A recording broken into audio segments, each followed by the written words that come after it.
Colossenses 3, 12. Revesti-vos, pois, como eleitos de Deus, santos e amados, de entranhas de misericórdia, de benignidade, humildade, mansidão, longanimidade, suportando-vos uns aos outros e perdoando-vos uns aos outros, se alguém tiver queixa contra outro, assim como Cristo vos perdoou, assim fazei vós também. Amém.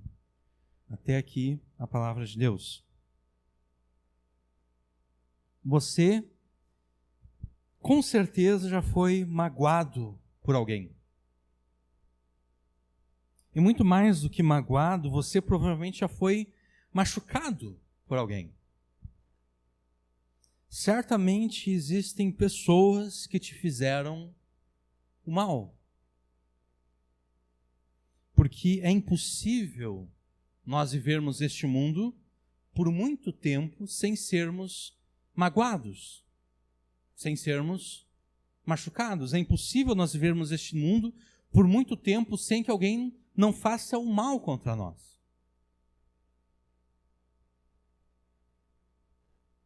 E a gente não esquece essas coisas, né? A gente não esquece a mágoa, a gente não esquece o machucado, a gente não esquece o mal que foi feito contra nós. E mais do que isso, nós não esquecemos as pessoas que fizeram essas coisas contra nós. Essa constante lembrança, ela envenena as nossas almas, envenena os nossos corações, envenena as nossas mentes, porque nós ficamos consumidos com o desejo da vingança.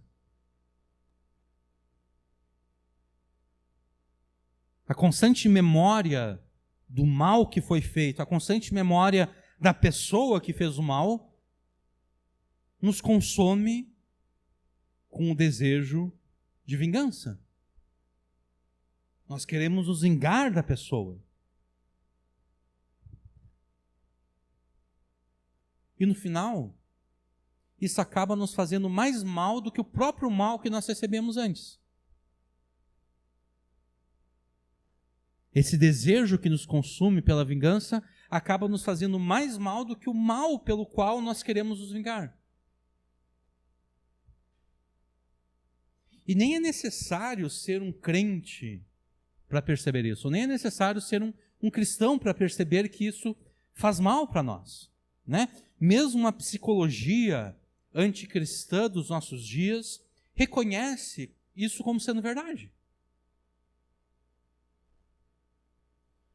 Ocorre que, ainda que a psicologia anticristã reconheça que o desejo de vingança seja maléfico para a pessoa que quer se vingar,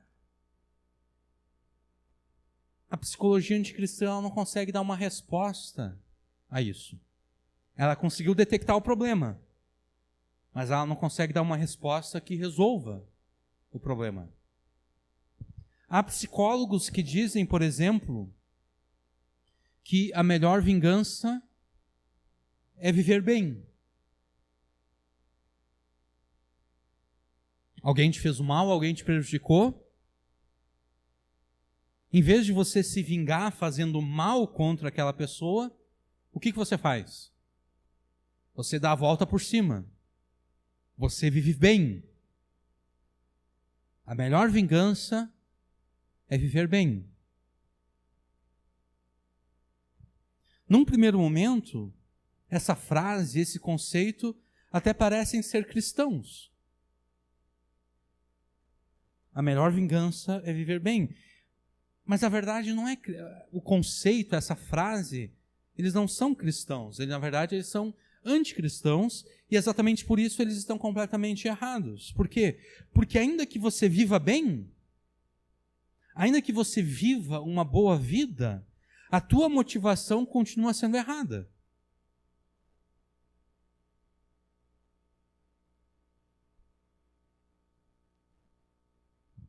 o desejo de vingança continua presente.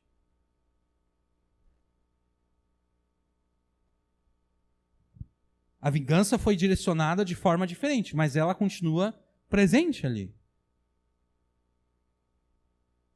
Você não está vivendo uma boa vida para a glória de Deus. Não, você está vivendo uma boa vida para se vingar da pessoa, para mostrar para ela que ela não conseguiu te destruir. Ela até queria te destruir, ela tentou te destruir, mas você mostra para ela, olha, tu não conseguiu me destruir. Olha só como a minha vida tá boa. Olha só como eu estou vivendo uma vida boa, agradável. Você não está vivendo uma vida boa para a glória de Deus, não. Você está vivendo uma vida boa para se vingar da pessoa que te fez o mal. E se você não está vivendo para a glória de Deus, você de fato não está vivendo uma vida boa de forma alguma. Porque pelo menos para nós que nos dizemos crentes em Jesus, nós reconhecemos que a única vida boa, a única vida que vale a pena ser vivida de fato, é aquela vida que é vivida para a glória de Deus. Então, aparentemente eu estou vivendo bem, mas na verdade eu estou vivendo mal, porque apesar de, na aparência, tudo estar bem com a minha vida, eu estou fazendo tudo isso apenas para me vingar.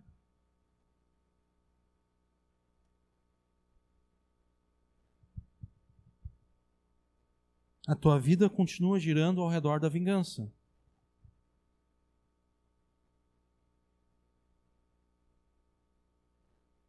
Há outros psicólogos que ensinam uma terapia, digamos assim, um pouco mais agressiva do que essa. Eles dizem que em vez de você se vingar da pessoa que te fez mal, você deve descontar a sua ira, a sua raiva, o seu ódio, agredindo objetos inanimados. Há um tempo atrás eu vi um exemplo de uma terapia assim, que as pessoas tinham uma sala cheia de almofadas e travesseiros, as pessoas ficavam socando as almofadas, os travesseiros, ficavam gritando, berrando. Por quê? Porque elas estavam imaginando que aquela almofada, que aquele travesseiro foi a pessoa que fez o mal. Só que, em vez de dar o soco na pessoa, de fato, em vez de acabar com a vida da pessoa, né, quase matando ela a pau, como nós dizemos, não, a pessoa descontava a ira na almofada, no travesseiro. Ela ficava berrando de ira, de raiva com a almofada e com o travesseiro.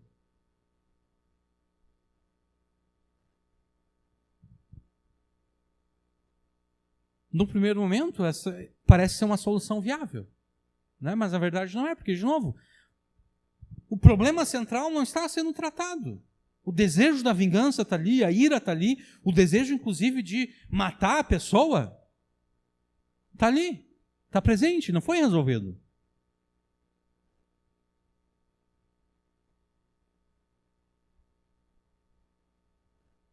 Nenhuma dessas ou quaisquer outras soluções para o desejo de vingança funcionam a longo prazo. Por quê? Porque o problema da vingança não é a vingança em si. O problema da vingança não é a gente conseguir refrear a vingança. O problema da vingança são os pecados que alimentam ela.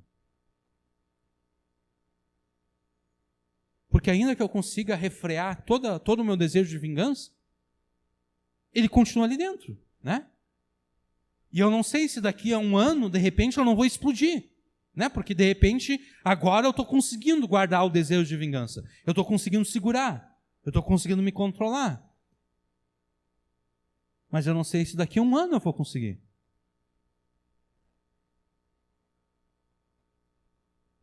Né? A gente ouve, às vezes, falar... Isso acontece principalmente nos Estados Unidos, né? Nas escolas, por exemplo, chega alguém lá, né? Alguém compra uma arma, chega lá, começa a fuzilar todo mundo. Também já aconteceu em ambiente de trabalho.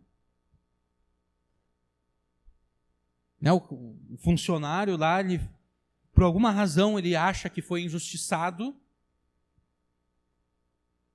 Talvez até tenha sido injustiçado, a gente não sabe, né? Ele se percebe como alguém que está sendo injustiçado e ele vai aguentando. Ele vai segurando o desejo de vingança.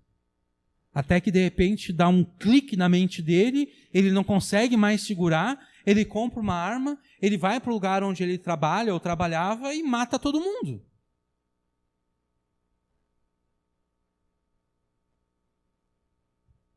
O problema da vingança não é a vingança em si, mas aquilo que alimenta a vingança, que são os pecados dos nossos corações. O cerne do problema, então, são os pecados inerentes à velha humanidade que nós herdamos de Adão. E não há nada que a psicologia possa fazer para nos livrar dessa velha humanidade com os seus pecados. Agora, Jesus, sim. O Evangelho, sim. Cristo e o Evangelho nos oferecem a única e eficaz solução para não sermos consumidos pelo furor vingativo. Por quê? Porque no coração do Evangelho, no cerne do Evangelho, está exatamente a troca da velha humanidade de Adão pela nova humanidade de Cristo. E a nova humanidade de Cristo, sim, é capaz de perdoar e esquecer o desejo de vingança. E nós sabemos disso porque nós mesmos fomos perdoados por Jesus, mesmo não merecendo o seu perdão. Tendo sido revestidos da nova humanidade em Cristo, nós somos confrontados com a gravidade dos nossos próprios pecados e do modo como Cristo Jesus nos perdoou. E então, compungidos pelo perdão recebido de forma imerecida por nós, naturalmente, nós vamos estender o perdão a todos aqueles que nos fizeram mal, porque a gente vai entender o seguinte, olha, mais do que ninguém, Jesus tinha todo o direito de não me perdoar. Eu não merecia o perdão de Jesus. E ainda assim ele me perdoou. Então quem sou eu para negar a outros o mesmo perdão que eu recebi?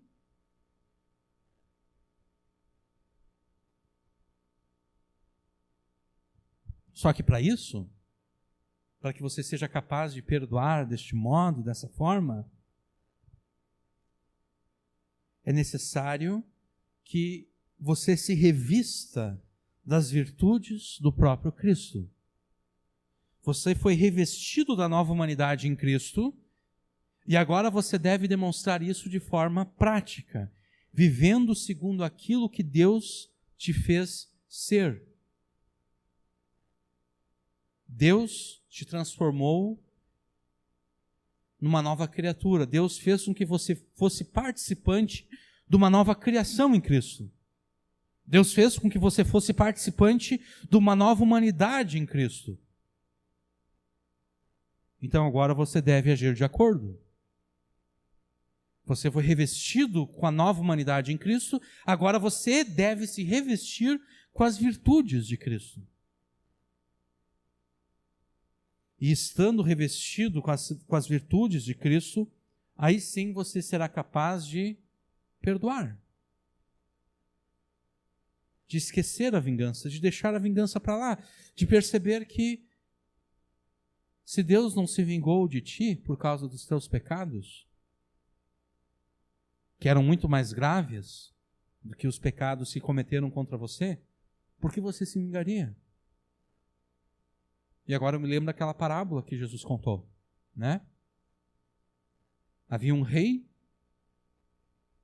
esse rei tinha vários servos, e os vários servos desse rei, eles tinham dívidas para com o rei.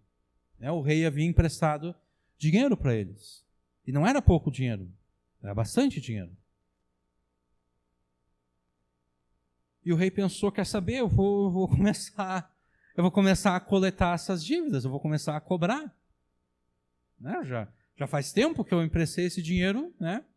Eu quero receber de volta agora o dinheiro. E ele começou a chamar os seus servos, e daí teve um em particular que ele disse, olha, eu sei que eu devo para o Senhor, eu reconheço a dívida, mas eu não tenho como pagar essa dívida, é muito grande. Aí o que o rei faz? O rei perdoa a dívida. Ele diz, tudo bem, você não tem condições de pagar, então, o que adianta eu te colocar na justiça se tu não tem condições de me pagar? Né? Imagina que cada um de nós devesse 1 bilhão de dólares, nem reais, vamos pensar em dólares. Ainda que, né, nenhum de nós aqui tem 1 bilhão de dólares para pagar. Nem metade disso, nem 1/4 disso, nem 1/1000 disso nós temos. 1/1000 de 1 bilhão de dólares seria o quê? Seria 1 milhão de dólares, né? Porque 1 bilhão nada mais é do que 1.000 milhões. Então, quer dizer, nós não temos nem 1/1000 do valor. Então, a nossa dívida é de 1 bilhão de dólares. O que adianta o nosso credor nos colocar na justiça? A gente vai dizer para o juiz, olha, juiz, o senhor pode pegar todos os meus bens e vender e não vai dar 1/1000 do que eu devo para esse cara. Eu não sei como a gente vai poder resolver isso. Então foi exatamente isso que o rei pensou, né? Quer dizer, tu não tem como pagar, o que eu posso fazer? Eu vou te perdoar então. Só que depois esse servo encontrou um outro companheiro dele, que também era, que devia para ele, que devia para o servo que foi perdoado, só que a dívida era bem menor. E ele se recusou a perdoar. O que essa recusa em oferecer o perdão demonstra? Demonstra, em primeiro lugar, que ele não reconhecia a grande dívida que ele tinha. Ele não raciocinou o seguinte, olha, eu devia um monte de dinheiro, que não tinha como pagar, e eu fui perdoado. Agora esse cara aqui, perto da dívida que eu tinha, esse cara aqui não me deve nada. É pouquinha coisa. A recusa em oferecer o perdão demonstra que ele não percebia a grandeza da dívida que ele tinha. Em segundo lugar, demonstra que ele também não considerava como grande coisa o perdão recebido.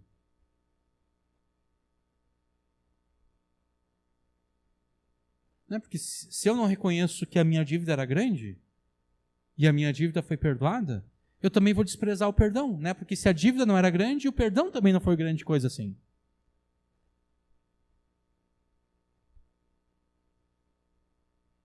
Aplicando já agora de forma direta, aquele servo que foi perdoado, mas se recusou a perdoar, de fato ele não entendeu o Evangelho. Ele não percebeu que os pecados dele eram muito maiores, os pecados dele contra Deus eram muito maiores do que os pecados que qualquer outra pessoa poderia ter cometido contra ele. Então, voltando aqui, você foi revestido da nova humanidade em Cristo. Agora você deve demonstrar isso na prática, vivendo segundo aquilo que Deus te fez ser, revestindo-se das virtudes de Jesus Cristo. E é exatamente esse o quinto passo para que você vença o pecado. Revista-se das virtudes de Cristo. Por que esse é o quinto passo para vencer o pecado? Porque muitos dos nossos pecados são cometidos exatamente porque nós não conseguimos perdoar aqueles que nos ofenderam e nós queremos nos vingar. Essa é a motivação de muitos dos nossos pecados. A incapacidade de perdoar e o desejo de vingança. Mas ao se revestir das virtudes de Cristo, você vai conseguir perdoar segundo o mesmo grau do perdão que Jesus te deu. Você vai conseguir perdoar da mesma maneira que Cristo te perdoou. Já que eu falei que esse é o quinto passo para vencer o pecado, vamos relembrar os passos anteriores. O primeiro passo para vencer o pecado, segundo aquilo que nós estamos vendo aqui em Colossenses, é rejeitar as superstições mundanas. Esse é o primeiro passo. O segundo passo é submeter-se a Cristo Senhor. O terceiro passo é matar o Adão que ainda existe em você. O quarto passo é desvestir-se do pecado.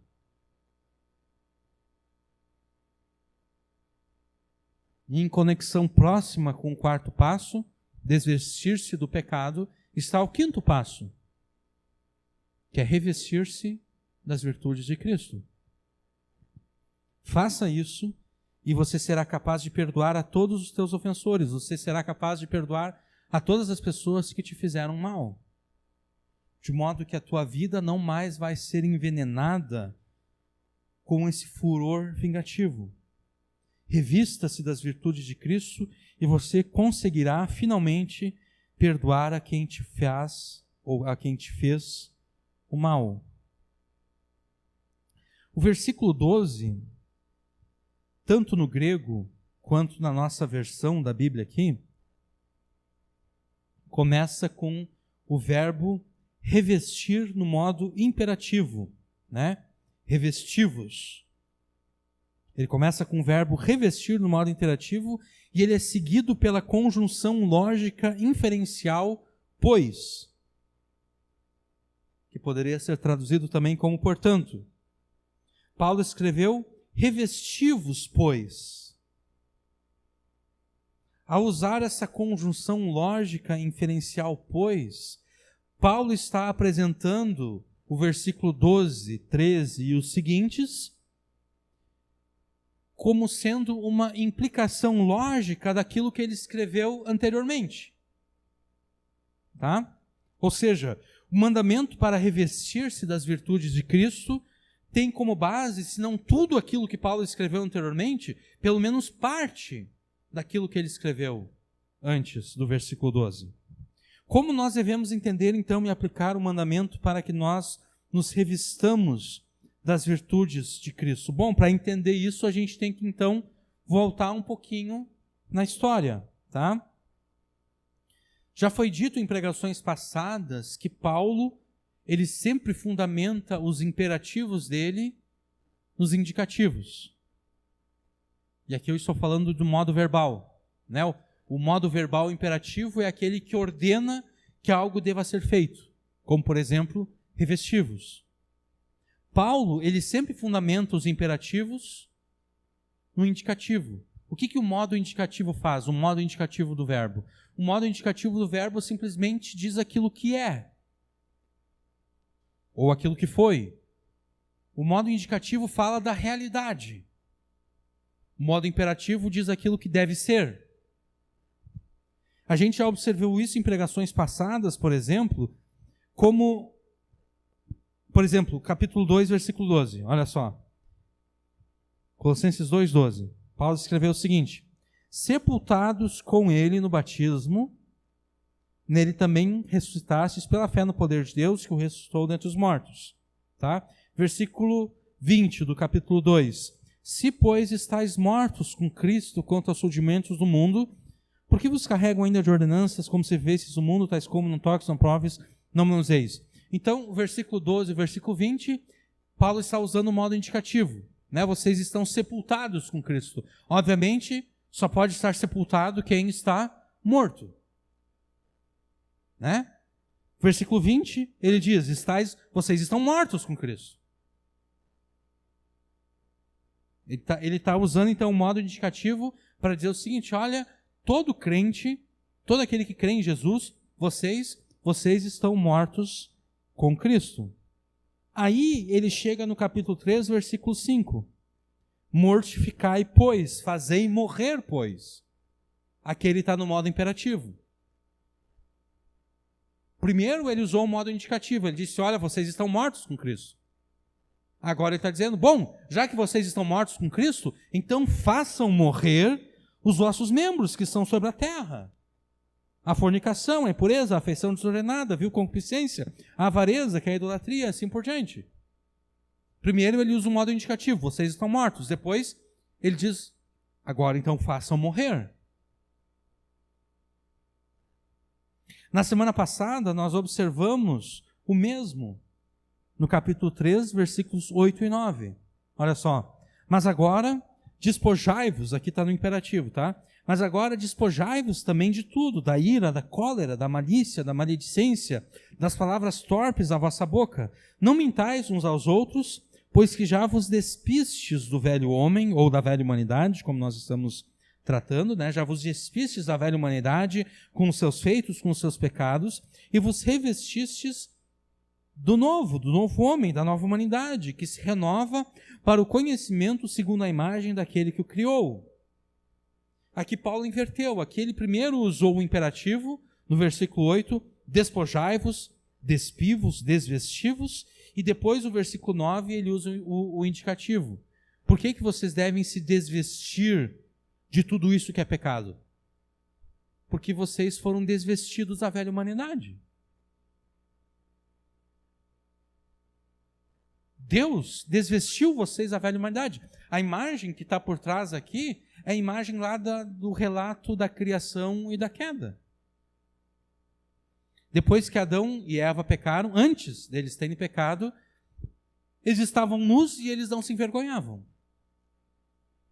Por quê? Porque, nós gostamos de dizer, a glória de Deus cobria eles. Eles não tinham conhecimento do mal. Então eles podiam ver a nudez um do outro, eles podiam estar com a sua própria nudez exposta, e como a glória de Deus cobria eles, como eles não tinham ainda o conhecimento do mal, eles não se envergonhavam e eles não sentiam medo. Mas aí quando eles pecam, agora a maldade entrou neles, e com a maldade entrou o medo. E o que eles fazem? Eles pegam e eles vestem a sua nudez, eles fazem roupas de folha de figueira. E daí Deus chega no jardim, Deus começa a chamar por Adão, e a gente conhece a história, e no final, Deus diz, olha, eu não aceito essa roupa de vocês aí. Porque isso aí vocês estão tentando se cobrir com as próprias obras de vocês. Eu não aceito isso. Então o que Deus faz? Deus faz um ou mais sacrifícios, né? A gente não sabe se Deus matou apenas um ou mais animais, já apontando para o sacrifício final de Jesus, e daí Deus pega a pele daqueles animais, e daquela pele ele faz roupas para Adão e Eva. E daí Deus despe Adão e Eva das roupas que eles tinham feito de folha de figueira, e Deus os veste com a roupa feita de pele de animais. É isso que está por trás, essa imagem que está por trás aqui.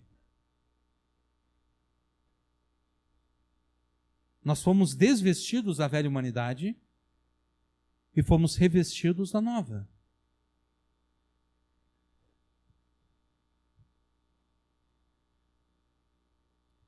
Na pregação passada, nós observamos que por estarem unidos a Cristo, tanto na sua morte quanto na sua ressurreição,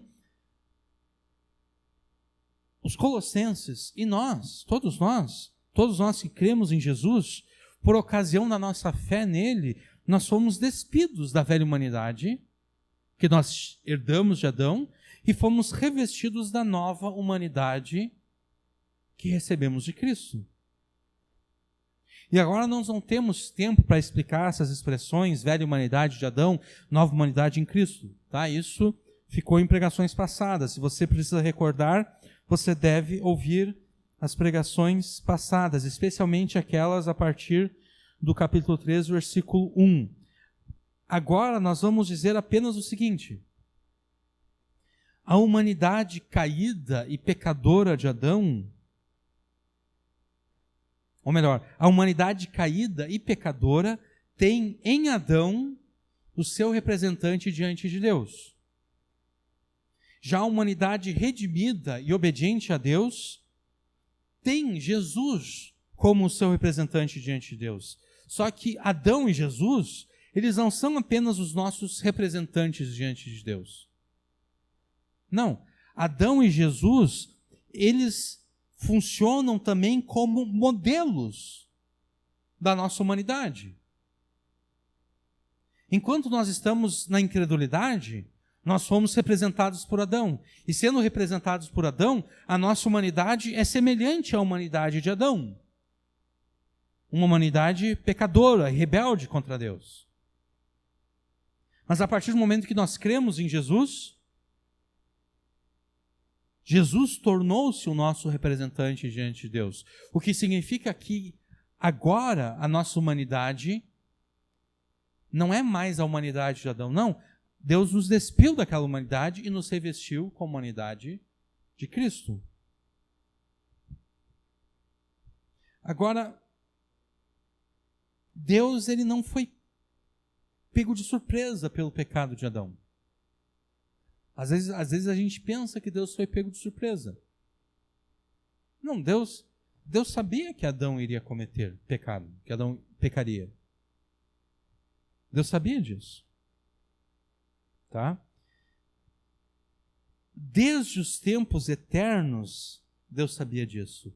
E é por isso que desde os tempos eternos, Deus já havia separado para si, pela eleição da graça, um povo seu especial, zeloso de boas obras, parafraseando Paulo em algum lugar. Deus reservou para si, da humanidade caída, Deus elegeu para si aqueles que fariam parte da humanidade redimida em Cristo. Essa humanidade redimida, ela não foi eleita com base nos seus próprios méritos. Ela não foi eleita porque Deus olhou assim para o futuro e pensou, que aquele pessoal lá, eles são bons, eles vão fazer coisas boas, então eu vou escolher eles. Não. A eleição de Deus não tem como base os méritos daqueles que foram eleitos. Os méritos pertencem a Jesus, porque Paulo escreveu o seguinte em Efésios 1: Bendito seja o Deus e Pai de nosso Senhor Jesus Cristo, que nos abençoou com todas as bênçãos espirituais das regiões celestiais em Cristo, como também nos elegeu nele, nos elegeu em quem? Em Jesus. Nós não fomos eleitos em nós mesmos, nós fomos eleitos em Jesus, ou seja, com base nos méritos de Jesus. Como também nos elegeu nele antes da fundação do mundo, para sermos santos e irrepreensíveis diante dele em amor. Tendo elegido indivíduos de todos os povos, línguas, etnias, culturas e posições sociais. E por que eu estou me referindo dessa forma? Por aquilo que Paulo falou no versículo 11. Ele diz que no versículo 11, Paulo disse que nessa nova humanidade que foi redimida por Jesus, não há espaço para gregos, nem para judeus, nem para aqueles que são circuncidados, nem para aqueles que são incircuncidados, não há espaço para os bárbaros, citas, nem para os servos ou para os livres. Há espaço apenas para Jesus, porque Jesus Cristo é tudo nessa humanidade, nessa nova humanidade, e Jesus Cristo está em todos nessa nova humanidade. Então nela não há espaço para orgulhos ou preconceitos de qualquer ordem. Então, tendo elegido indivíduos, tanto judeus, tanto gregos quanto judeus, tanto circuncidados como incircuncidados, tanto bárbaros quanto citas, tanto servos quanto livres. Tendo elegido indivíduos de todos os povos, línguas, etnias, culturas e posições sociais para fazerem parte dessa humanidade redimida em Cristo e por Cristo, não faria sentido Deus permitir que essa sua humanidade redimida permanecesse presa à humanidade rebelde de Adão. Não faria sentido Deus fazer isso. É por isso que, tendo enviado o seu Filho a este mundo como um homem, em tudo semelhante a nós, com uma única exceção. Qual é a exceção? Ele nunca pecou, mas não apenas isso. A humanidade de Jesus não foi tocada pelo pecado.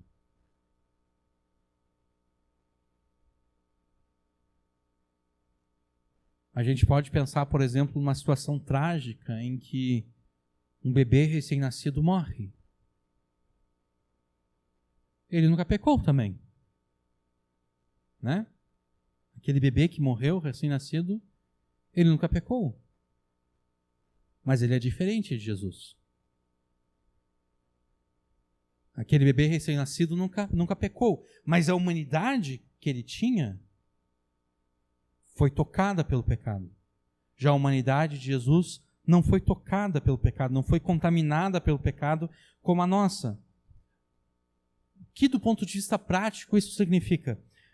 Jesus, quando ele era tentado, diferente de nós, Jesus não tinha nada no interior dele que o movesse em direção ao pecado.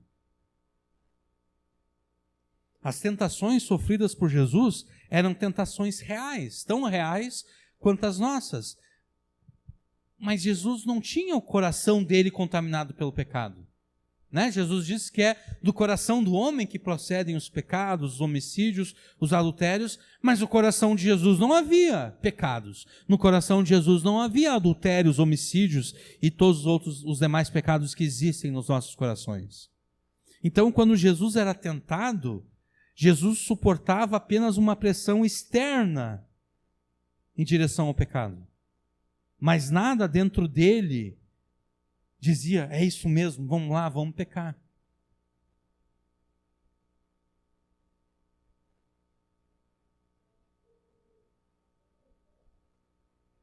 Sim. Sim. Sim. Sim. A gente pode dizer que a humanidade de Jesus é semelhante à humanidade original de Adão, que foi criada pura, sem pecado. Né? Quando o diabo está ali conversando com Eva,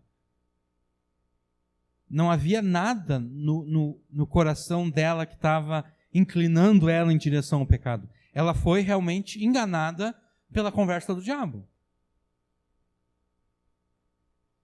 Né? Mas não havia, o coração dela não estava dizendo, é isso mesmo, é isso aí. A gente sempre estava querendo comer e olha só, agora a serpente está dizendo que se a gente comer, entendeu? Não havia nada disso no coração dela. Isso ocorre depois, quando eles são contaminados de fato com o pecado, aí sim, aí o pecado invade e domina o coração deles e o coração de todos nós. Então, quando Jesus sofria a tentação, a pressão que Jesus sofria era apenas externa, diferente de nós. Nós sofremos a pressão externa e nós temos a pressão interna também, do nosso coração. Mas voltando àquilo que nós dizíamos antes, tendo elegido indivíduos para fazerem parte dessa nova humanidade redimida em Cristo, não faria sentido que Deus permitisse que essa sua nova humanidade, que essa humanidade agora que ele estava recriando para si mesmo como povo, não faria sentido Deus permitir que essa humanidade redimida permanecesse presa à humanidade caída e pecadora de Adão. É por isso que, tendo enviado o seu Filho a este mundo como um homem, em tudo semelhante a nós, com a diferença de que o pecado não havia tocado nele, à medida em que os seus eleitos se arrependem e creem em Jesus, Deus os desveste da velha humanidade e os reveste da nova humanidade em Cristo. A gente pode dizer então que pela nossa união com Jesus na morte, né, nós morremos com Cristo, na nossa união na morte de Jesus, nós somos desvestidos da velha humanidade. E na nossa união com Jesus, na sua ressurreição, nós somos unidos na nova humanidade, nós somos revestidos da nova humanidade em Cristo. E é exatamente essa linguagem de Paulo, nos versículos 9 e 10, na metade do versículo 9 aqui. Pois que já vos despistes, a gente está em Colossenses 3, pois que já vos despistes do velho homem com os seus feitos e vos revestistes do novo, que se renova para o conhecimento segundo a imagem daquele que o criou. Se você reconhece com arrependimento os teus pecados, e se você crê em Jesus como Filho de Deus, que veio a este mundo para morrer pelos teus pecados, para te salvar da condenação eterna, se você reconhece isso, se você crê em Jesus, você foi despido da velha humanidade de Adão e você foi revestido da nova humanidade em Cristo. Essa é a tua realidade espiritual. É isso que você é. Você é alguém que foi despido da velha humanidade e revestido da nova. O que significa que agora você deve viver à altura da tua realidade espiritual. Você deve viver à altura dessa nova humanidade que você recebeu. E é aqui que nós percebemos a mudança do modo indicativo para o imperativo nos escritos de Paulo. Você já foi despido da velha humanidade com seus pecados. Então desvista-se de tudo aquilo que é pecado, conforme Paulo escreveu no versículo 8. Mas você não foi apenas despido da velha humanidade. Você foi revestido da nova humanidade em Cristo, com todas as suas virtudes. E então nós chegamos no modo imperativo do versículo 12. Então revesti-vos, pois, como eleitos de Deus, santos e amados, das virtudes de Cristo, de entranhas de misericórdia, de benignidade, humildade, mansidão, longanimidade. Você foi revestido da nova humanidade em Cristo com as suas virtudes. Então revista-se das virtudes do próprio Cristo. Seja aquilo que Deus te fez ser. Deus te fez ser uma nova humanidade em Cristo. Então seja essa nova humanidade. Comporte-se de acordo com a nova humanidade que você recebeu pela fé em Cristo. Não pela imitação de Adão, mas pela imitação de Cristo. Porque se você imitar Adão, você estará o quê? Se comportando como alguém que pertence ainda à velha humanidade. Você deve imitar a quem? Você deve imitar a Jesus. Em vez de pecar contra Deus, imitando a rebeldia de Adão, obedeça a Deus, imitando a obediência de Jesus. Vista-se das virtudes de Jesus, de tal modo que, ao olharem para você, as pessoas vejam a Jesus. Vista-se das virtudes de Jesus, de modo que, quando as pessoas olharem para ti, conversarem contigo, conviverem contigo, elas percebam, nossa, esse cara aqui é como Jesus.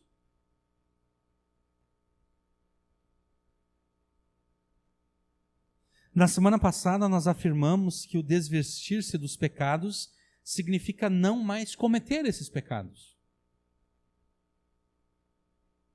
Se desvestir, se despir, se despojar dos pecados significa simplesmente cessar com a prática dos pecados. Então, consequentemente, revestir-se das virtudes de Cristo significa o quê? Significa colocar em prática as virtudes de Jesus.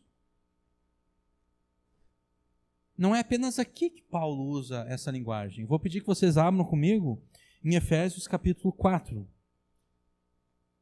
Não é apenas em Colossenses que Paulo usa esse tipo de linguagem. Essa linguagem do desvestir-se do pecado e vestir-se das virtudes ensinadas e louvadas pela lei de Deus. Em Efésios, Paulo também usa essa linguagem. Efésios 4,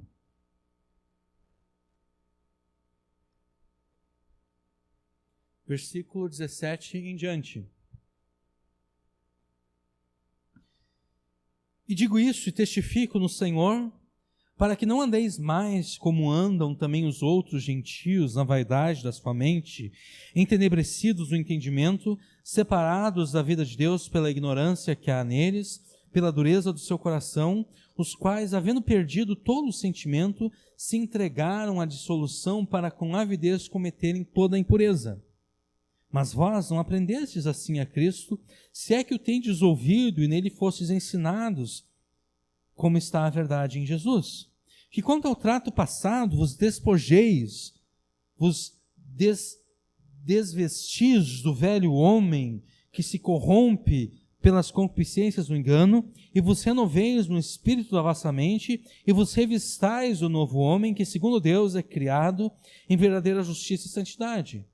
Por isso, deixai a mentira e falai a verdade, cada um com o seu próximo, porque somos membros uns dos outros. Irai-vos e não pequeis, não se ponha o sol sobre a vossa ira, não deis lugar ao diabo. Aquele que furtava, não furte mais, antes trabalhe, fazendo com as mãos o que é bom, para que tenha o que repartir com o que tiver necessidade. Não saia da vossa boca nenhuma palavra torpe, mas só a que for boa para promover a edificação, para que dê graça aos que a ouvem. E não entristeçais o Espírito Santo de Deus, o quais estáis selados para o dia da redenção. Toda amargura, e ira, e cólera, e gritaria, e blasfêmia, e toda malícia sejam tiradas entre vós. Antes sede uns para com os outros benignos, misericordiosos, perdoando-vos uns aos outros, como também Deus os perdoou em Cristo. Nos versículos 22 até o 24, Paulo afirma que os crentes devem fazer o quê? Devem se despir da sua velha humanidade e se revestir da nova humanidade que está sendo criada por Deus em justiça e em santidade. E então, nos versos seguintes, Paulo dá exemplos práticos de como isso deve ser feito. No versículo 25, por exemplo, ele afirma que nós devemos deixar a mentira. Ou seja, nós devemos nos despir da mentira. Nós não devemos mais mentir. Mas não basta que nós deixemos de mentir. É necessário que no lugar da mentira, nós os revistamos a verdade. Na semana passada a gente usou a imagem de tomar um banho. Né? Quando a gente chega em casa do trabalho, a gente está se sentindo sujo, né? No mínimo, principalmente no verão, né? A gente está se sentindo... Tá aquela sensação de suor, né? Então, o que a gente faz quando chega em casa? A gente tira aquela roupa suja, a gente toma um banho e a gente se veste novamente. Só que a gente não se veste da mesma roupa suja. Porque se a gente fosse vestir novamente a roupa suja, não fazia sentido ter tomado banho. Não, a gente toma banho para ficar limpo, então vestir uma roupa limpa agora. Então a aplicação que nós fizemos na semana passada é o seguinte, olha, você já foi lavado pelo sangue de Jesus. Então não faz sentido agora você se revestir de novo daquelas roupas sujas de pecado. Então se desvista do pecado. Esse é o quarto passo para vencer o pecado. Se desvestir do pecado, ou seja, não mais pecar.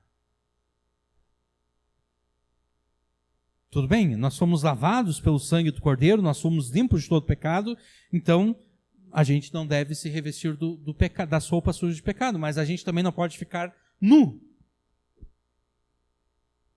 Nós temos que nos revestir. Então, não basta apenas se desvestir da mentira. Não basta apenas parar de mentir, porque se a gente meramente para de mentir, a gente tirou a roupa suja, mas não vestiu uma roupa limpa. Nós estamos nus.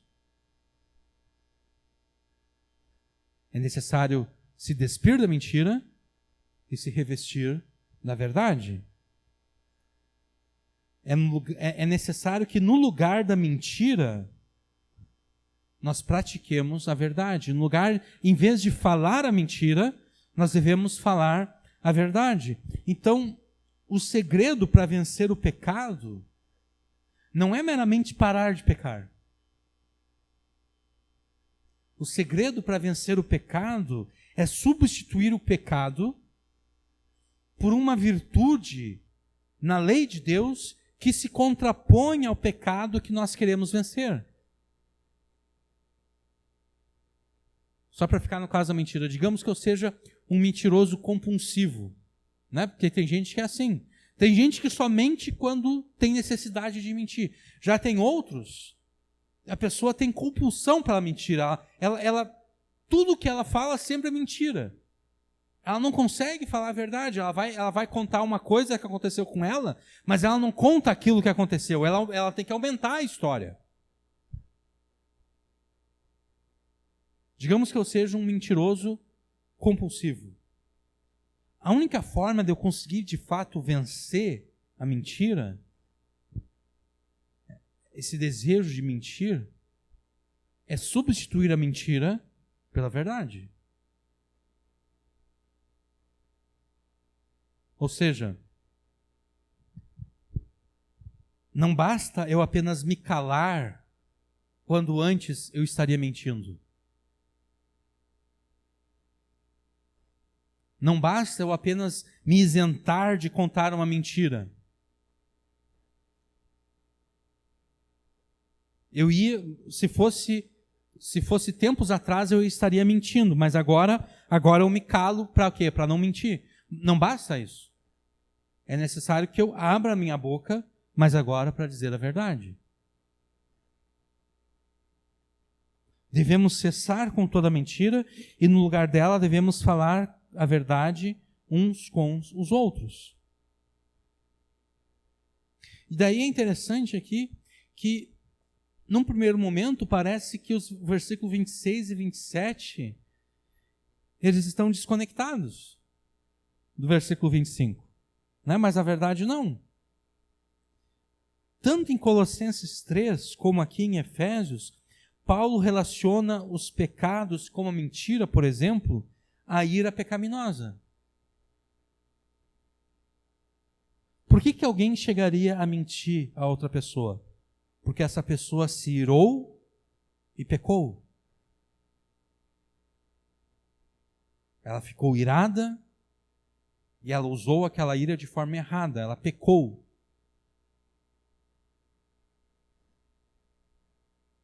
E ao usar a ira de forma errada, ao pecar com a ira, ela deu lugar ao diabo. E o diabo, então, trabalha na vida dela e leva ela a cometer outros pecados.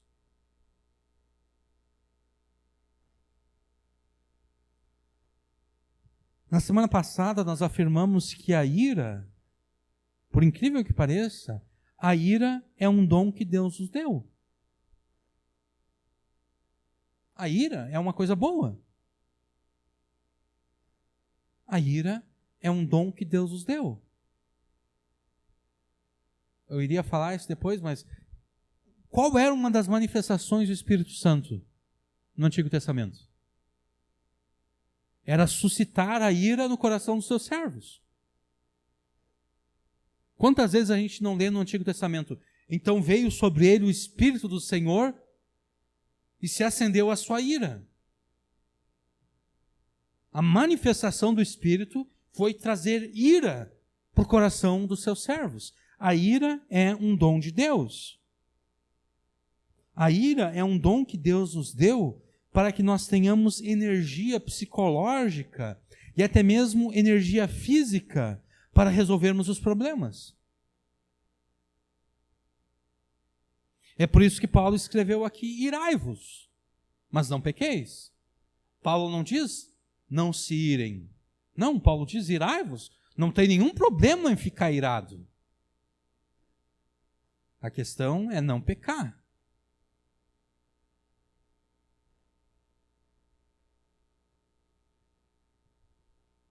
Paulo escreve, irai-vos, mas não pequeis, porque se assim o fizermos, daremos lugar ao diabo e nos tornaremos vingativos, falando a mentira uns com os outros. Como é possível, então, que nós nos iremos sem pecar? Direcionando a nossa ira para o problema, e não para a pessoa que causou o problema.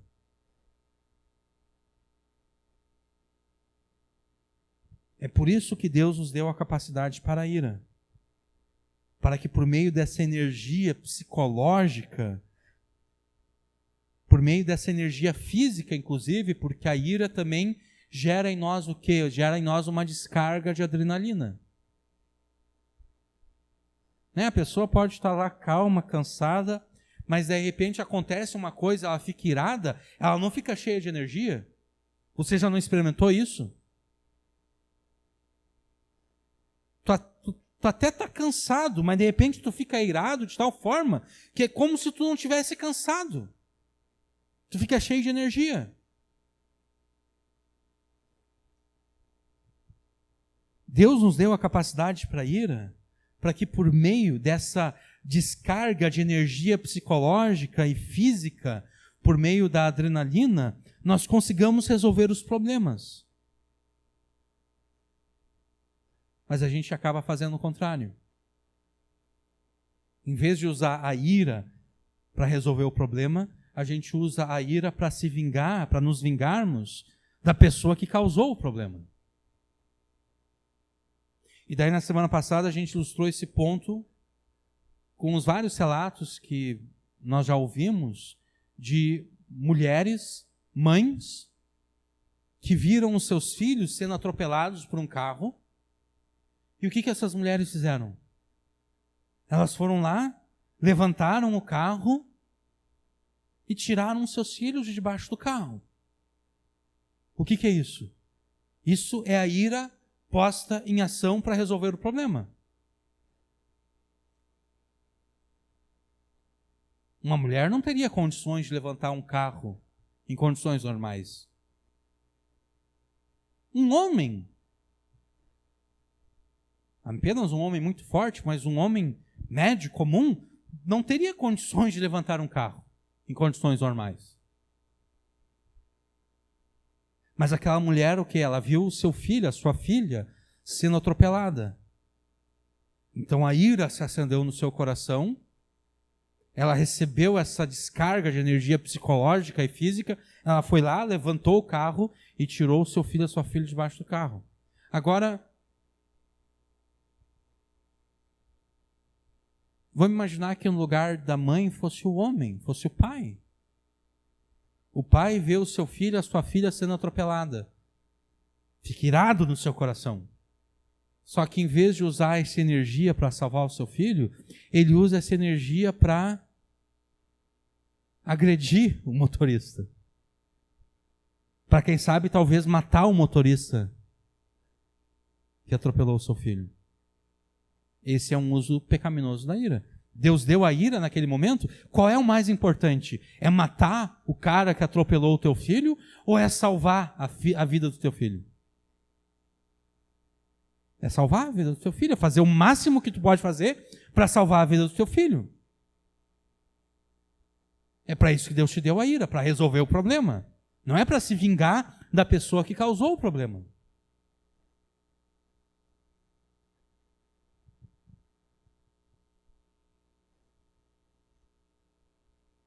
Use a ira que Deus te dá para resolver os problemas.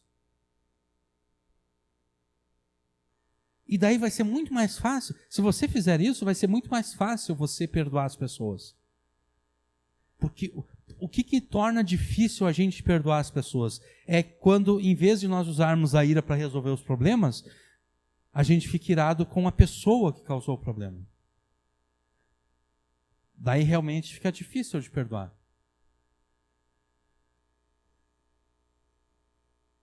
Porque daí, em vez de direcionar a ira para o problema, a gente direciona a ira para a pessoa que causou o problema, e daí a gente, como o problema não foi resolvido, né?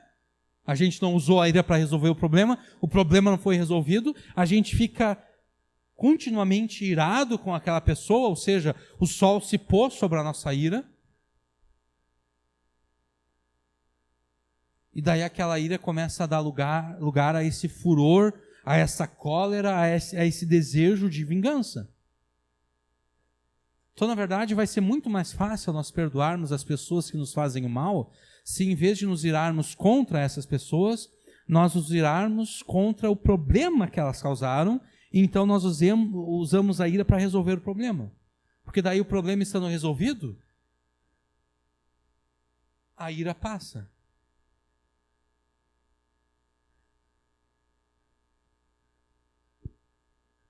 No versículo 28, Paulo afirma que nós devemos abandonar o furto e o roubo. Mas não basta que nós deixemos de furtar e roubar. Nós devemos praticar as virtudes que a lei de Deus apresenta como sendo o exato oposto do furto e do roubo. E essa virtude é o quê? A generosidade. Então, se antes nós tirávamos à força dos outros aquilo que não nos pertencia, Agora nós devemos repartir com os outros aquilo que é nosso. Antes nós tirávamos dos outros a força. Para a gente conseguir vencer o roubo e o furto, a gente deve começar a repartir daquilo que nós temos com aqueles que são necessitados. Nós nos despimos do roubo e do furto e agora nós os revestimos da generosidade, que é o contrário do roubo. E para isso nós precisamos trabalhar. Então por isso ele afirma no versículo 28, aquele que furtava não furte mais, antes trabalhe. Trabalhe para quê? Para que tenha o que repartir com o que tiver necessidade. Aqui o trabalho não é tanto o trabalho para sustentar a mim e a minha família. Claro que é para sustentar a mim e a minha família. Mas o trabalho aqui é para quê? Para que eu possa ter com o que repartir.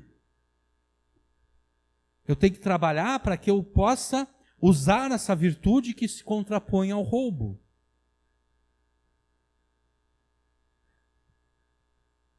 No versículo 29, Paulo afirma que nós não devemos falar nada que faça mal a ninguém.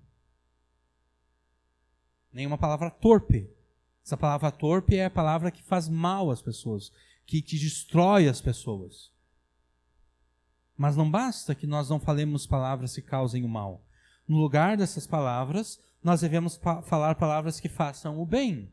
Palavras que consolem, palavras que edifiquem, palavras que deem graça àqueles que nos ouvem. No versículo 30, Paulo escreve que nós não devemos entristecer o Espírito. Bom, se nós não devemos entristecer o Espírito, isso significa o quê? Que nós devemos alegrar o Espírito. Mas como é que nós entristecemos o Espírito e como é que nós o alegramos? Bom, o versículo 31 demonstra como nós entristecemos o Espírito. Nós entristecemos o Espírito todas as vezes que, em vez de usar a ira para resolver os problemas, nós direcionamos a ira para as pessoas que causaram os problemas, de modo que nós nos tornamos cheios de amargura e então do furor vingativo, da cólera, o que nos leva a discutir com as pessoas, a gritar com elas e a ofendê-las. Em vez disso, como dissemos antes, devemos usar a ira para resolver os problemas, de modo que resolvido o problema, a ira passe e não surja o desejo de vingança. E então sim, nós vamos alegrar o Espírito, porque daí assim a gente vai conseguir cumprir aquilo que está no versículo 2. Nós seremos uns para com os outros benignos, misericordiosos. Nós vamos nos perdoar uns aos outros, como também Deus nos perdoou em Cristo. Então, em vez de entristecer o Espírito, brigando e discutindo com as pessoas, porque nós queremos fazer o mal a elas, nós devemos alegrar o Espírito, sendo benignos, misericordiosos uns com os outros e nos perdoando uns aos outros. A gente pode voltar para Colossenses capítulo 3.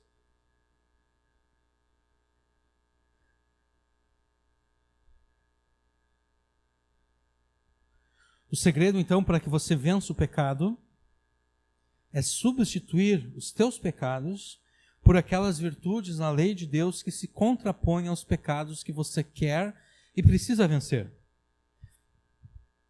Assim como fez em Efésios, Paulo aqui em Colossenses, ele também apresenta uma lista de virtudes que devem substituir os nossos pecados.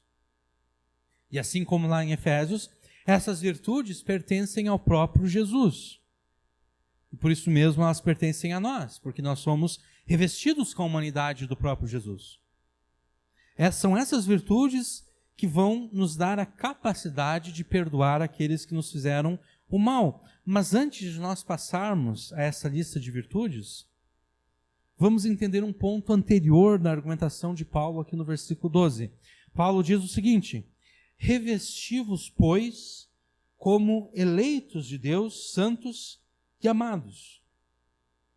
Quem é que se reveste das virtudes de Cristo para que possa perdoar aqueles que lhe fizeram mal? Quem é que se reveste? Os salvos, usando a linguagem de Paulo aqui. Os eleitos, né? Revesti-vos, pois, como eleitos de Deus. Quem se reveste são os eleitos de Deus, santos e amados. Vocês perceberam que antes eu já estava usando essa linguagem aqui da eleição, né? Eu estava fazendo de propósito, exatamente porque eu sabia que no versículo 12 Paulo estava argumentando dessa forma. A gente não vai agora discorrer acerca da doutrina da eleição, tá?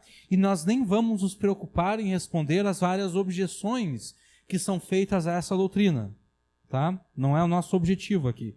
Nós vamos simplesmente imitar Paulo. Paulo está pressupondo essa doutrina. Paulo está pressupondo que Deus elegeu pessoas para a salvação. E Paulo está aplicando essa doutrina. E é exatamente isso que a gente vai fazer. Tá? O que a doutrina da eleição afirma? Ela afirma que são salvos, são verdadeiramente salvos, apenas aqueles a quem Deus elegeu para a salvação. Tá? Só são salvos aqueles a quem Deus elegeu para a salvação. Ocorre que a mente pecadora não gosta disso. A mente pecadora, o pecador, ele não gosta de um Deus soberano que faz tudo segundo a sua vontade. A mente pecadora não gosta disso porque a mente pecadora quer ela ser soberana. E não podem existir dois soberanos. Só pode existir um soberano. Ou Deus é soberano, ou a humanidade é soberana.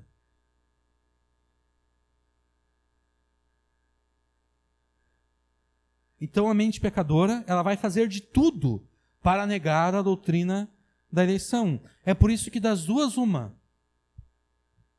Ou ela vai negar a doutrina da eleição, ou então ela vai distorcer a doutrina da eleição para justificar os seus próprios pecados. A mente pecadora, ela vai dizer o seguinte, ó, tá aí a explicação. Tá aí a explicação para a minha falta de arrependimento. Tá aí a explicação para a minha não obediência a Deus. A culpa não é minha, foi Deus que não me elegeu.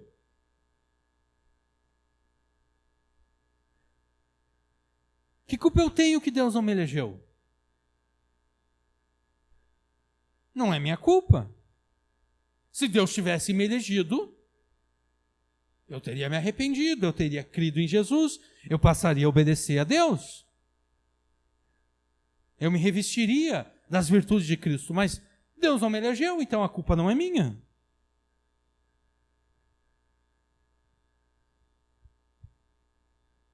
É verdade. Apenas são salvos aqueles a quem Deus elegeu para a salvação. Mas Deus não permite que isso seja usado como desculpa para justificar a incredulidade de alguém, para justificar a falta de arrependimento de alguém, para justificar o recusar-se a vir a Cristo. Deus não permite isso. Porque a verdade bíblica da doutrina da eleição não tira de sobre todas as pessoas a obrigação que Deus impôs sobre a humanidade. E que obrigação é essa? Essa obrigação Paulo fala lá em Atos 17, 30, 31. Deus não levou em conta os tempos da ignorância, mas agora ordena que todos os homens em todos os lugares se arrependam, pois determinou um dia que julgará o mundo com justiça por meio do homem que estabeleceu com este propósito. E ele garantiu isso a todos ao ressuscitá-lo dentre os mortos. Então não importa se você foi eleito ou não. Tá? Porque o decreto eletivo de Deus diz respeito apenas a ele. E só ele sabe o número de pessoas que ele elegeu, e só ele conhece a identidade das pessoas que ele elegeu. Então não importa se você foi eleito ou não. Deus ordena que você se arrependa dos seus pecados e creia naquele que ele enviou.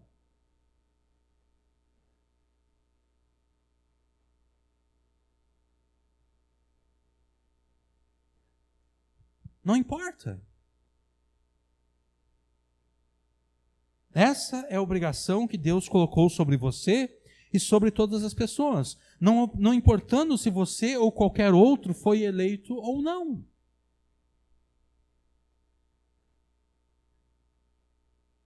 Somente os eleitos verdadeiramente vão se arrepender dos seus pecados e vão crer em Jesus e serão revestidos da nova humanidade em Cristo e se revestirão das virtudes de Cristo. Somente os eleitos de Deus é que vão fazer isso.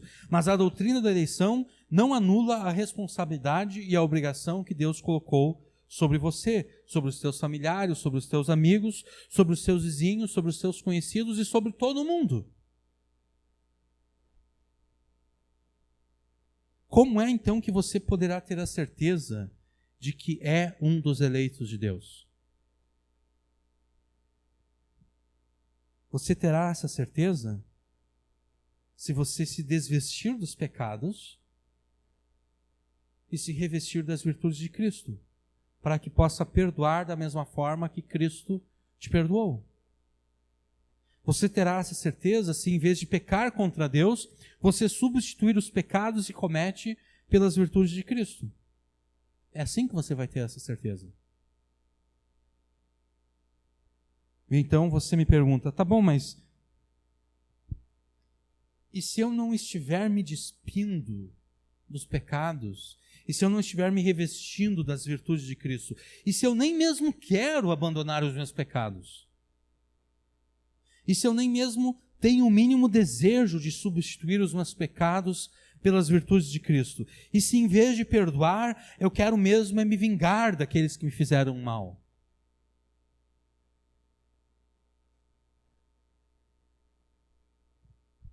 E daí eu te respondo. Se é isso que se passa no teu coração, se essa é a tua realidade espiritual, pelo menos até agora, você não está agindo como quem foi eleito por Deus. Você está agindo como quem não foi eleito por Deus. Por quê?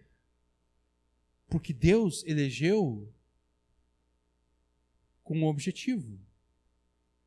Deus elegeu com o objetivo de que os seus eleitos sejam santos. Né? Revesti-vos, pois, como eleitos de Deus, santos e amados. O amados aqui dá a razão pela eleição. A razão pela eleição não é porque eu tinha algo bom em mim, por isso Deus me elegeu. Não, Deus me elegeu porque Ele me amou. Como diz a Escritura, amei a Jacó, odiei a Esaú. A única razão pela qual Deus elegeu Jacó e rejeitou Esaú foi qual? Foi o amor de Deus por Jacó.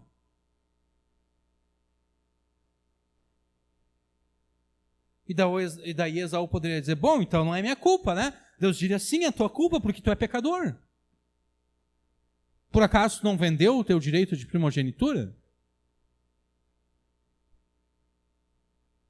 Por acaso tu não te casou com aquelas mulheres que tu sabia que não deveria se casar com elas?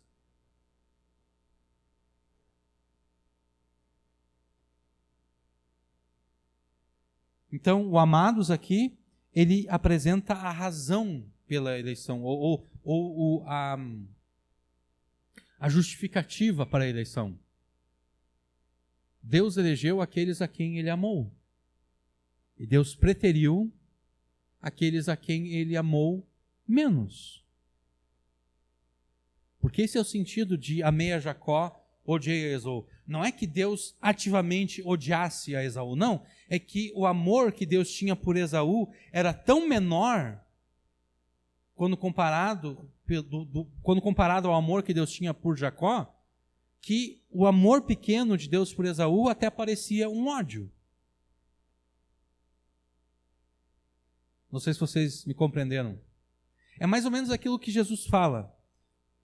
Todo aquele que não odiar o seu pai ou a sua mãe, né, a sua esposa, o seu filho, a sua filha, e assim por diante, não é digno de mim. Não é que Jesus está dizendo que tu tem que ativamente odiar as pessoas. Não. É óbvio que você deve amar as pessoas. Só que o teu amor por essas pessoas tem que ser menor do que o amor que você tem por Jesus. E tem que ser tão menor que quando alguém compara o amor que você tem por Jesus com o amor que você tem por essas pessoas, esse amor aqui até parece ódio. No sentido de que você ama tanto Jesus. E você O sentido de amar tanto a Jesus é o seguinte: você vai ser sempre fiel a Jesus. Se o teu filho resolve se desviar, você não se desvia com o teu filho. Né? Você não diz, não, eu amo tanto meu filho que eu vou me desviar com o meu filho. Não. Você diz, é uma pena, porque eu realmente amo meu filho, eu gostaria que o meu filho permanecesse fiel a Jesus, mas eu não posso fazer nada se ele resolveu se desviar. Eu permaneço fiel a Jesus. Então, quer dizer, o teu amor por Jesus é muito maior quando comparado ao amor que você tem pelas outras pessoas. Então, isso quase que parece um ódio, porque quem olha de fora, os incrédulos que olham de fora, eles vão dizer, nossa, aquele pai ali não ama o filho. Né? A gente pode pensar, por exemplo, ninguém gostaria que isso acontecesse, né? Mas a gente pode pensar, por exemplo, numa família cristã, quando, de repente, um dos filhos resolve sair do armário, como a gente diz, né? Resolve se declarar gay, homossexual. O que uma família cristã realmente deve fazer? Não vai deserdar aquele filho, quer dizer, não vai tratar de, digamos, tu não é mais meu filho, não vai fazer isso, mas ao mesmo tempo não vai aprovar o comportamento. Por quê? Porque aquele pai, aquela mãe ama mais a Jesus do que o seu próprio filho. E daí quem olhar de fora, os incrédulos especialmente, vão dizer o quê? Nossa, aqueles pais ali não amam o filho. Né? Porque se eles amassem o filho, eles iriam aceitar o filho deles como ele é. O filho deles é gay, é homossexual, eles deveriam de aceitar. Eles odeiam o filho deles. Então é nesse sentido que Jesus fala, né? Tem que odiar, quem não odiar seu pai, sua mãe, sua mulher, seus filhos, assim por diante. Então, esse é o sentido de Deus amou a Jacó, odiou a Esaú. A razão para a eleição é o amor que Deus tem por aqueles que ele quis amar. É por isso que João escreve, nós o amamos porque ele nos amou primeiro. Ou seja, eu só tenho condições de amar a Jesus, a Deus, porque antes Deus me amou com esse amor eletivo e então me salvou. E é por isso então que eu o amo. Mas agora vamos tratar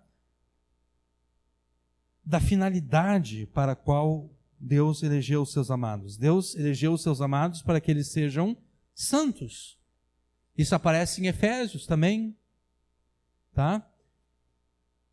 Se você não estiver se despindo dos pecados e se revestindo das virtudes de Cristo, se você nem mesmo quer abandonar os pecados e não tem o mínimo desejo de substituí-los pelas virtudes de Cristo, se você deseja continuar na prática do pecado exatamente porque por meio do pecado você quer se vingar daqueles que fizeram mal para você, você não está demonstrando o desejo de ser santo. O que significa que você não está se portando como alguém que foi eleito por Deus. Porque aqueles a quem Deus elege demonstram nas suas vidas a força da eleição de Deus através da santificação progressiva nas suas vidas. Então, de repente, você me pergunta, quer dizer então que eu não sou um dos eleitos de Deus? De repente, então, não seja um dos eleitos de Deus. E daí eu te respondo, bom, se você usa a doutrina da eleição de Deus de forma errada, como nós mostramos antes, como quem diz, não é minha culpa, há grandes chances de que você não seja, de fato, um eleito de Deus. Mas se o teu coração pesa com a culpa do pecado, se a tua consciência pesa com a culpa do pecado, se você se sente desesperado com a possibilidade de não estar entre os eleitos de Deus, então eu te digo, você é um dos eleitos de Deus. Porque apenas um dos eleitos de Deus é que teme não estar entre os eleitos de Deus. Apenas alguém que de fato foi eleito por Deus é que tem medo de fato não ter sido eleito por Deus.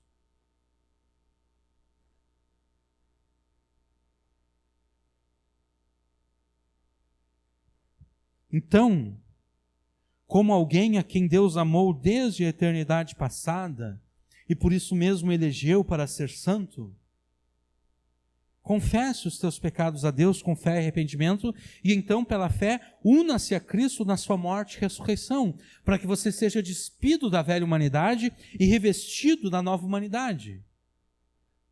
E então seja aquilo que Deus te fez ser, seja uma nova humanidade, não pela imitação de Adão, mas pela imitação de Cristo. Te desvista dos pecados e te revista das virtudes de Cristo. Substitua os pecados pelas virtudes de Cristo. E então, em vez de buscar a vingança, você fará o bem àqueles que te fizeram o mal.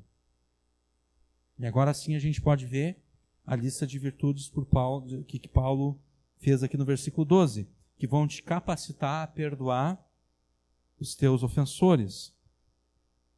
Devemos nos revestir como eleitos de Deus, santos e amados, do quê? De entranhas de misericórdia, de benignidade, humildade, mansidão e longanimidade. De todas essas virtudes aqui, a mais difícil de entender é essa primeira, né? Entranhas de misericórdia. A nossa Bíblia aqui, a Almeida Corrigida Fiel, ela faz uma tradução literal da palavra grega que Paulo usou aqui. Tá? Porque a palavra grega que Paulo usou aqui significa literalmente entranhas. Se refere aos nossos órgãos internos. Mas Paulo não está usando essa palavra aqui num sentido literal. Paulo está usando ela num sentido figurado. Para se referir ao sentimento de, como eu posso dizer, sentimento profundo de afeição pelas pessoas. Né? Porque aquilo que hoje nós atribuímos ao coração, né? A gente pensa amor, coração, tudo mais, né? No mundo antigo, eles atribuíam às entranhas, aos intestinos. E a gente pode pensar, nossa, por quê? Bom, é porque normalmente quando nós sentimos uma emoção forte, a gente tende a ficar com vontade de ir no banheiro, né? Quem já teve essa experiência? Né? A pessoa fica, por alguma razão, ela fica emocionada ou ela fica ansiosa por alguma coisa, né? As entranhas dela se mexem e ela sente vontade de ir no banheiro. Então é por isso que no mundo antigo as pessoas atribuíam as emoções às entranhas, né? Ao intestino. Então, quando Paulo usa aqui essa palavra que se refere às entranhas, Paulo está usando ela num sentido figurado, com um sentido de ternas afeições. Uma afeição que é cheia de ternura. Essas ternas afeições, elas são controladas pela compaixão, pela misericórdia.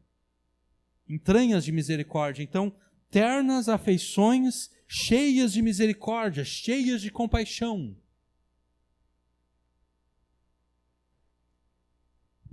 Benignidade aqui pode ser entendido como bondade, gentileza, solidariedade. Humildade é considerar os outros superiores a nós mesmos. Mansidão é aquela capacidade de receber o mal e não querer se vingar. Né? No Pentateuco, acho que, não sei se é Êxodo agora, mas um dos livros ali diz que Moisés da sua época, era um dos homens mais mansos que havia. E isso foi dito no contexto em que Arão e Miriam estão criticando Moisés. Eles estão criticando Moisés por quê? Porque ele se casou com uma mulher que não fazia parte do povo de Israel. Né? Moisés teve que sair fugido do Egito, ficou 40 anos longe do Egito, e lá ele conheceu uma família, conheceu o Jetro, que se tornou seu sogro, e ele casou com uma das filhas de Jetro. E essa mulher, obviamente, não fazia parte do povo de Israel. E daí, depois que o povo saiu do Egito, está lá Arã e Miriam criticando Moisés porque ele se casou com uma mulher que não fazia parte do povo de Israel. E Moisés estava ouvindo todas aquelas críticas, e ele poderia facilmente ter ficado irado, irritado. Mas ele não, ele ouviu as críticas e ele ficou na dele. Isso é ser manso. E longanimidade aqui tem o sentido, está ligado também com a mansidão. Longanimidade tem o sentido de tu conseguir suportar todas as maldades que as pessoas estão fazendo contra ti. Então, por exemplo, quando é dito que Deus é longânimo, está dizendo que Deus tem a capacidade de suportar os pecados das pessoas. A única razão pela qual Deus hoje não terminou com todo mundo é porque Deus é longânimo. Entendeu? Mais um dia se passou em que Deus suportou todos os pecados que ele viu sendo cometidos. Agora, se você prestar atenção, todas essas virtudes, elas se contrapõem aos pecados listados por Paulo no versículo 8. Ira, cólera, malícia, maledicência, palavras torpes da vossa boca. No lugar da ira, da cólera, da malícia, da maledicência, das palavras torpes da vossa boca, nós temos o quê? Nós temos essas ternas afeições cheias de misericórdia e compaixão, nós temos benignidade, nós temos humildade, nós temos mansidão, nós temos longanimidade. Para verdadeiramente vencermos o pecado e avançarmos na santificação, para que de fato consigamos perdoar as pessoas, é necessário que nos desvistamos dos pecados do versículo 8 e nos revistamos das virtudes do versículo 12, que se contrapõem aos pecados do versículo 8. Em vez da ira pecaminosa dirigida a quem nos fez o mal, que vai conduzir à cólera vingativa e aos demais pecados, devemos ter ternos afetos de misericórdia e compaixão, até mesmo por aqueles que nos fizeram mal. E agora sim a gente pode entender por que nós estamos falando, nós estamos nos referindo a essas virtudes aqui como virtudes de Cristo. Tá? No verso 13, nós temos os dois verbos, suportando-vos e perdoando-vos. Né? Esses dois verbos aqui, no grego, eles são dois particípios. Esses dois particípios são particípios adverbiais consecutivos, que é uma forma pretensiosa de dizer que eles apresentam o resultado esperado do verbo principal quando colocado em prática. Qual é o verbo principal aqui? O verbo principal está no versículo 12, revesti-vos. Tá? Quando nós pomos em prática o verso 12, quando nós os revestimos com essas virtudes, então a consequência será qual? Será a capacidade tanto para suportar o mal, como perdoar o mal recebido. Suportando-vos uns aos outros é suportar o mal que as pessoas nos fazem. E aqui o contexto que Paulo está falando é o contexto da igreja. Paulo está falando daquilo que os irmãos fazem contra nós. Paulo está falando aqui de um irmão fazendo o mal contra outro irmão. E Paulo está dizendo, olha, se vocês estiverem revestidos com as virtudes de Cristo, vocês vão conseguir suportar uns aos outros, vocês vão conseguir receber o mal feito pelo irmão, e não apenas vão suportar o mal, vocês vão conseguir perdoar o irmão pelo mal recebido.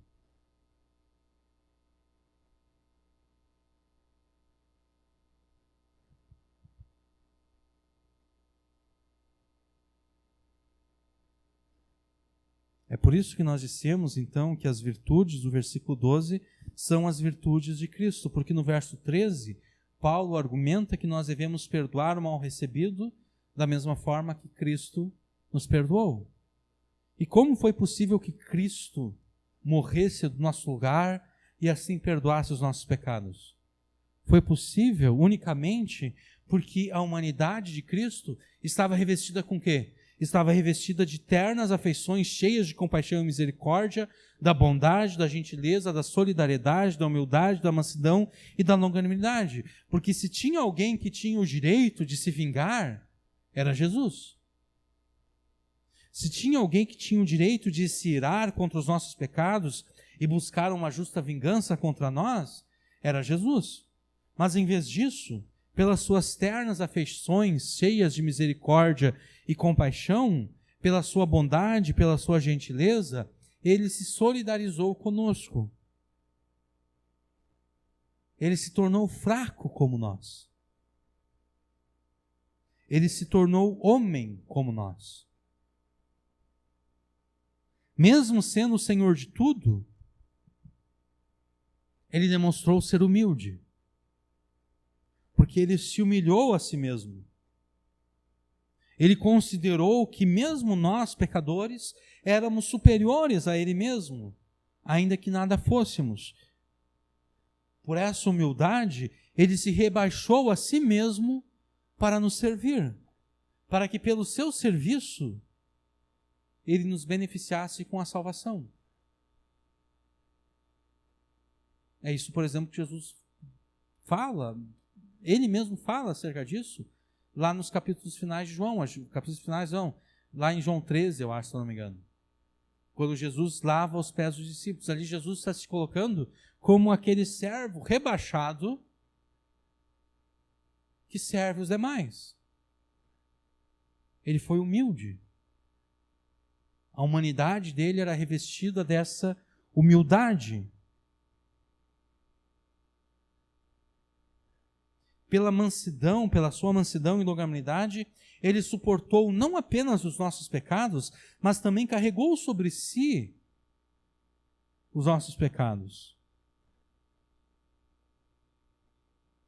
Ele carregou, e não apenas isso, ele carregou não com as pessoas apoiando ele,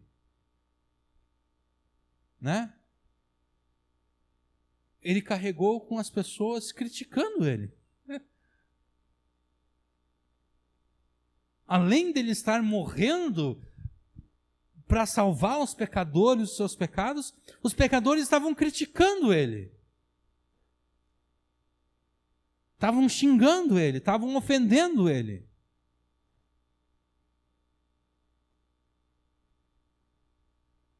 A qualquer momento, Jesus se transfigurou no Monte da Transfiguração, né? A qualquer momento, imagina só, se Jesus fosse que nem nós, né? Jesus está ali, já com o corpo dele todo cansado e surrado, sangrando, porque ele levou várias chicotadas, e ele está ali carregando a cruz, né? E as pessoas estão ridicularizando ele.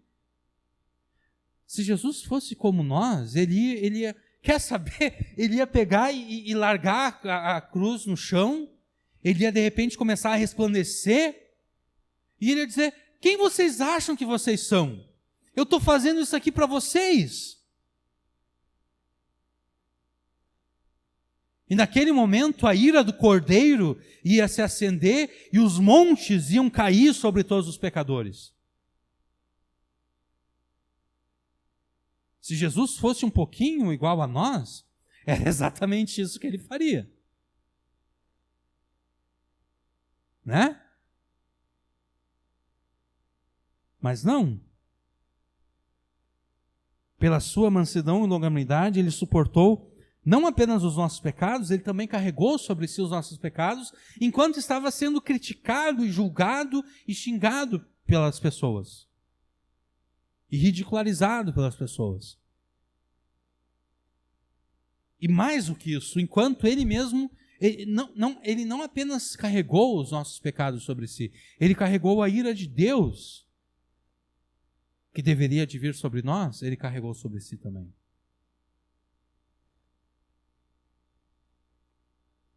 Este é o grau do perdão de Jesus para nós. Essa é a maneira pela qual Jesus nos perdoou. Estando então você revestido da nova humanidade de Cristo, revista-se também das suas virtudes. Então você, à semelhança de Jesus, será capaz de suportar as maiores maldades que as pessoas fazem contra ti, e ainda assim você fará o bem a elas.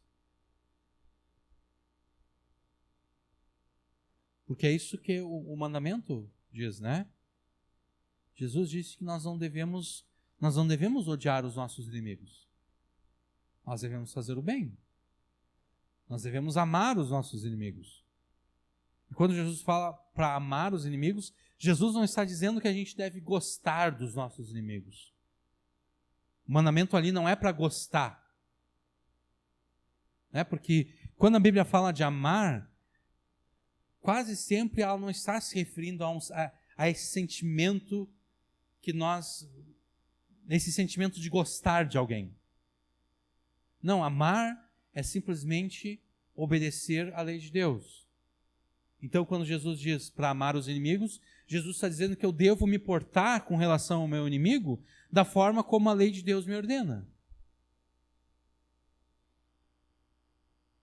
Então, se o meu inimigo tem fome, eu dou de comer para ele. Se ele tem sede, eu dou de beber.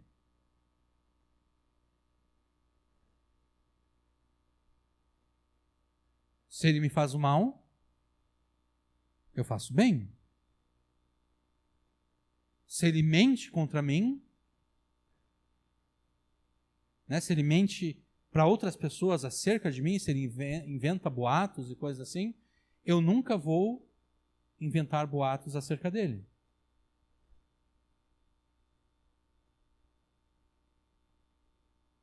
Mas isso só é possível para quem se reveste das virtudes de Cristo.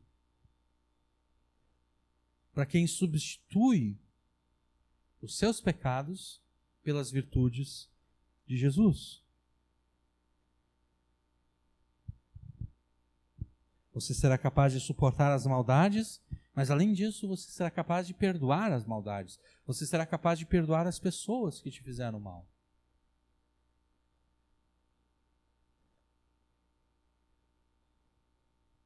Não importa qual é o teu ofensor. E não importa o que ele fez contra ti. Você deve perdoá-lo, de acordo com o grau e o modo que Jesus te perdoou. Revista-se das virtudes de Cristo e você conseguirá finalmente perdoar a quem te fez o mal. Este é o quinto passo para vencer o pecado. Porque, como dissemos antes, grande parte dos pecados que nós cometemos exatamente porque a gente quer se vingar. Porque a gente quer pagar o mal com o mal. Então, quando nós nos revestimos das virtudes de Cristo, a gente já corta essa fonte de pecado nas nossas vidas. A gente não vai mais se vingar. Então, todos aqueles pecados que nós cometeríamos em busca da vingança não serão cometidos. E aqui a gente percebe a infinita superioridade de Jesus e do Evangelho sobre aquilo que a psicologia apresenta como solução para a vingança. A melhor vingança é viver bem, diz a psicologia. Bom, claro, é melhor viver bem do que realmente fazer o mal contra outra pessoa. Mas ainda assim a tua vida vai estar girando o quê? Vai estar girando em torno da pessoa que te fez o mal. Na verdade, tu está preso àquela pessoa. Não existe nada pior do que estar preso a alguém. Né?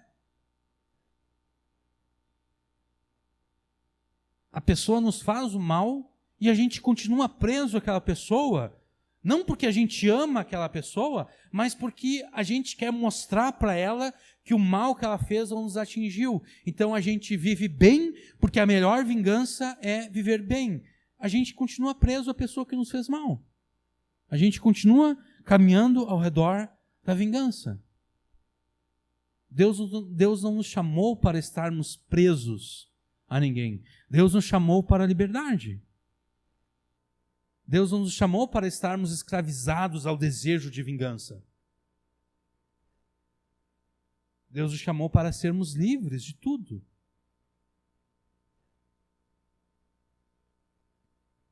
Desista da prática dos pecados na tua vã busca pela vingança contra aqueles que te fizeram mal. Não alimente mais esse desejo de vingança.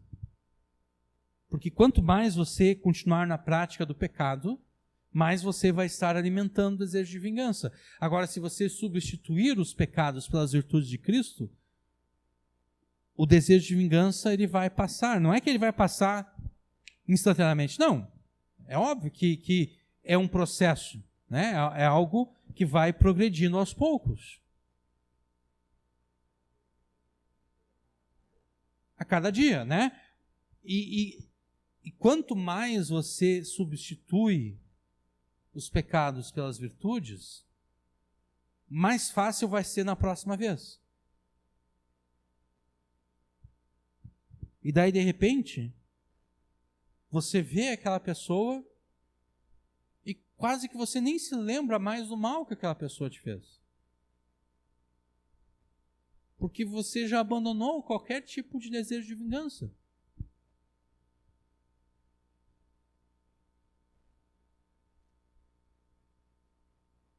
Não alimente mais o teu desejo de vingança, mas perdoe os teus ofensores, do mesmo modo que você, um ofensor de Cristo, foi perdoado por Ele. E na verdade você não tem alternativa.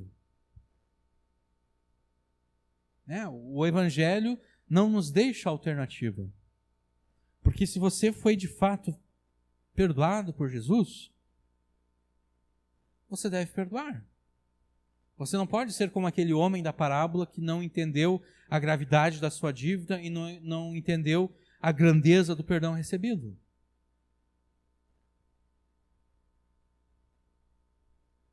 Portanto, como eleitos de Deus, santos e amados, revesti-vos das ternas afeições, cheios de compaixão e misericórdia, da bondade, gentileza, solidariedade, da humildade, da mansidão e da paciência. Por consequência, suportai-vos uns aos outros e perdoai-vos mutuamente. Caso alguém tenha queixa ou ressentimento contra outrem, de acordo com o grau e a maneira em que o Senhor vos perdoou, assim também perdoai. Se você tem queixa ou ressentimento contra alguém, contra qualquer pessoa, especialmente contra o irmão, né? Na verdade, contra qualquer pessoa, mas aqui Paulo está falando contra um irmão em Cristo. Se você tem queixa ou ressentimento contra um irmão, não procure mais a vingança, mas perdoe este irmão de acordo com o mesmo perdão que você recebeu de Jesus. Paulo trata disso também lá em 1 Coríntios 6, né? Quando ele fala acerca de um irmão indo na justiça contra outro irmão. Ele diz, olha, não seria melhor vocês suportar o mal feito? Né? Alguém te enrolou, o irmão... É ruim, né, quando isso acontece. O irmão te enrolou, o irmão roubou o teu dinheiro e daí você vai na justiça contra o irmão. Não. Perdoa o irmão. Não busque a vingança. Considere... Oi? Sim, claro. Existe a disciplina bíblica, né? Você pode dizer, por exemplo, para o pastor, para os líderes da igreja, olha, o irmão fulano de tal, ele me enrolou nisso, ele roubou, né? Ele me enganou. Mas aí tudo vai ser resolvido como? Dentro da igreja, buscando sempre a reconciliação e o perdão. Considere o tamanho e a gravidade dos teus pecados contra Deus e considere o grau e o modo como você foi perdoado. E então você vai perceber que você não pode resistir, que você não pode deixar de perdoar os teus ofensores. revista-se das virtudes de Cristo e você conseguirá finalmente perdoar a todos aqueles que te fazem ou te fizeram o mal. Amém.